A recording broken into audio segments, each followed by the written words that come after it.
And it's good news with Dick Baumbach. Who is Dick? No, I know. Thank you so much, Jeff Heiser. I'm glad to be here. I am certainly happy that you're here today. We need some good news this week after what has taken place last week was pretty sad stuff there. I thought we were, I hate to talk about this on good news, but I thought we were headed towards a civil war or something with what happened at that baseball game. Exactly. That was that was pretty intense. For those that don't know, there was a shooting there, and it was rather unfortunate.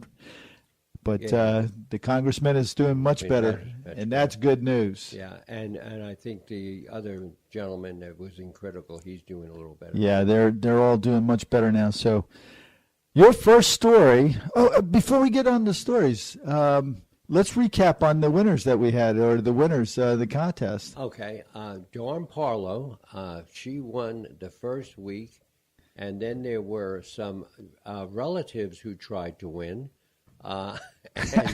And we kept telling them no. And then some people came in too late, but they had the wrong story, etc. But Dawn did get her reward, and she is going to pass it on to her child. That is just fantastic. And it was, as you probably know, a $50 million. No, I'm only kidding. $50 million ticket. No. Come on by and pick it up, Don. We're still holding it. Okay, so your first story today is about an NBA star who had no father, who vows to be the best dad he can be, and he is succeeding at doing that. Yeah, this is really one of those good news stories that you don't hear about.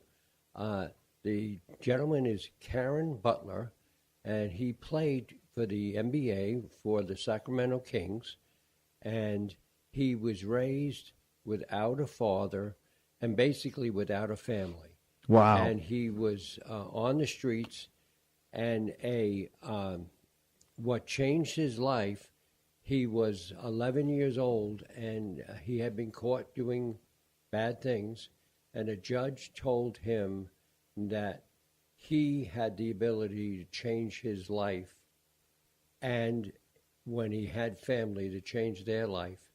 And it hit him so hard, he ended up becoming an NBA professional basketball player, has kids now, and is treating them like a dad. That's amazing. So what was it that the judge did? Did they say? The judge basically told him that he had control of his life and that he could become successful if he chose to do that.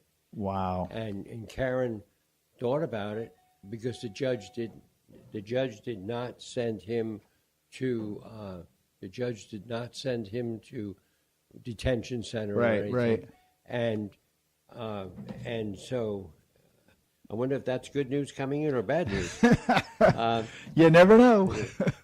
But he just, from that moment, said it changed his life, and he takes care of not only his kids, but he helps others, and he tells them, this is what you need to do. Wow. You know, Wayne Dyer used to say a lot that the teacher will appear when the student is ready. And I guess that was one of the times. That exactly it. Yeah. Exactly. Yeah. And because he said, had that not happened with the judge, his life would be totally different. Right. You know, I have to share something with you about this. It's not always judges.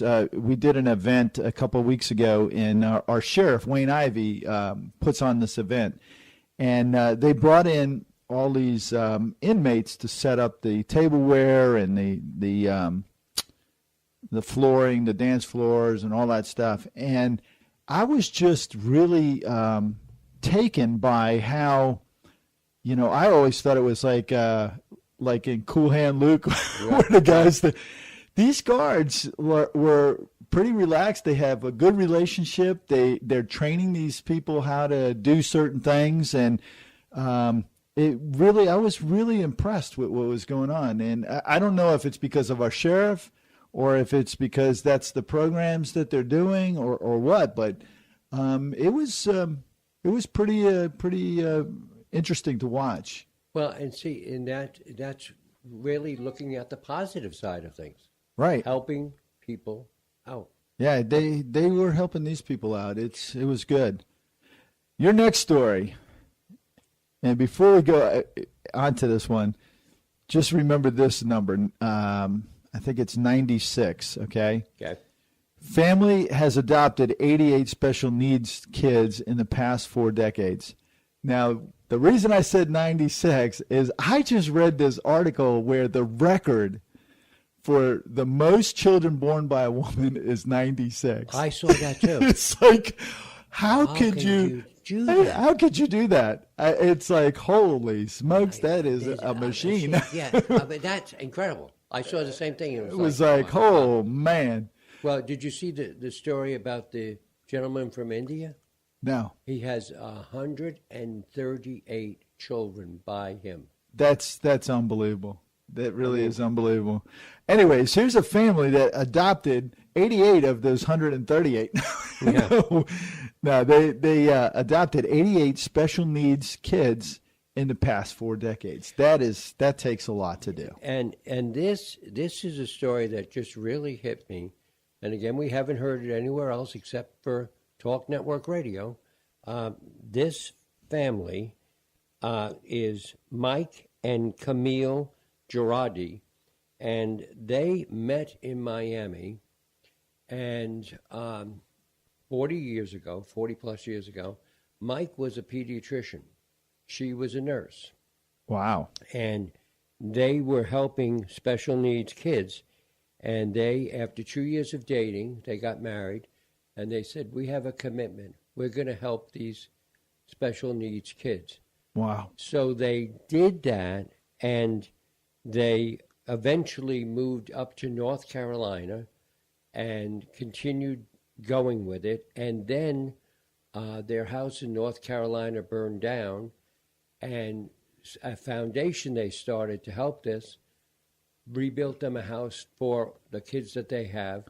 He passed away last year, very young, and Camille, who has not had a vacation in 40 years, her kids sent her on a 7-day cruise. Oh, wow. That's amazing.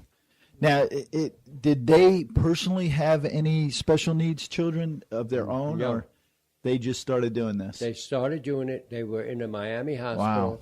and they just said, this is what we need to help these people. That takes a special type of person. Oh, it does. It really does. Speaking of special type of people, your next story is about a 91-year-old who was robbed. Yep. And she cries as a cop brings her groceries and a gift card. Yeah, and That's then- amazing. And this, again, is a story where, Who would rob a 91-year-old, first off? well, what they did, now, and when I saw this story, I said, wow, what they did is there were 2 of them that robbed her in a grocery store.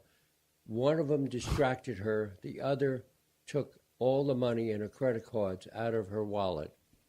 And she got to the thing. And so what happened is the police department responded, and the police officer paid for the groceries on the spot. Wow. And then what they did is they went back to her house 3 days later and gave her groceries for 2 weeks. Oh, wow. And she just broke down crying. Yeah. They're not revealing her name Right. because they don't want anybody to. But the police said, this is what we're trying to do to help people. Now, where was this at? That's what I thought you were going to ask. Well, while you're going through your article, I see people in the store all the time, women that leave their purse, and they'll walk over to the other side of the aisle or down the aisle or over by the meat thing, and their purse is sitting there right in the middle of the Right?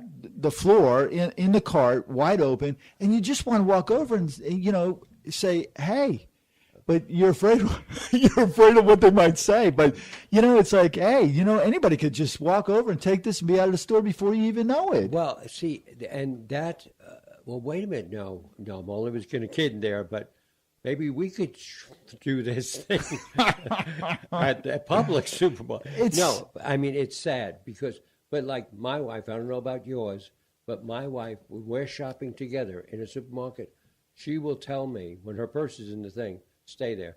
Yeah, my wife never puts it in there. And if she does, it's zipped up and she's got her arm still through it. And it's like, no, not going to happen. No, not going to happen.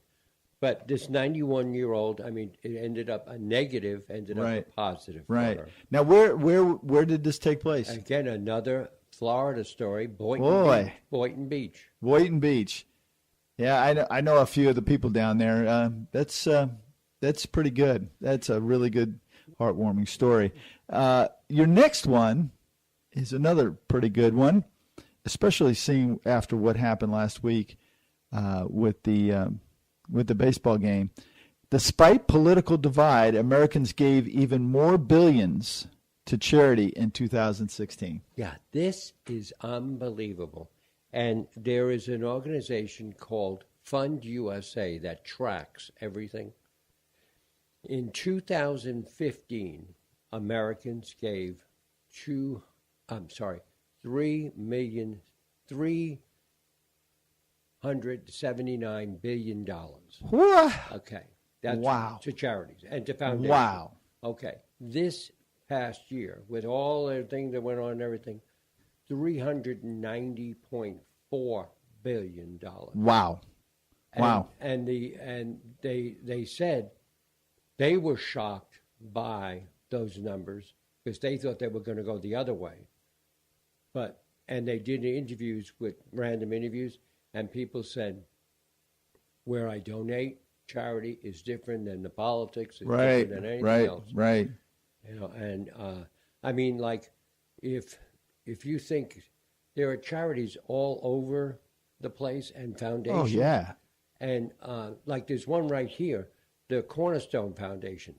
They help veterans and seniors who are on Medicaid. Wow, never knew it. Yeah, and they're trying every day to get money to help these people, and everybody's like, okay, I'll give you a couple $100. You know? Wow. Well, that's the last couple events that we did. The one auction alone, which ran for just about an hour, raised almost $300,000. Wow. Yeah, it was like unbelievable. The sheriff was the auctioneer, but he literally raised $300,000. And there was 2 commissioners in the event that donated their entire salary for the year to it. Yeah, it was amazing. It really was. You know, they said the baseball game last week, they had more people show up for that baseball game than the Washington Nationals had at their home game, which is incredible. And did you hear that they raised more money? Yes. For all of the foundations. Yeah, it's amazing. It's just a really, really good feeling it gives you inside. Well, that's it there, Mr. Baumbach. You have anything special for us next week? Next week, we're going to have a very special, different program, and people should be standing by to hear it. Most excellent. Until then, have yourself a wonderful week. Be safe and take care of yourself. You too. Take care, Jeff.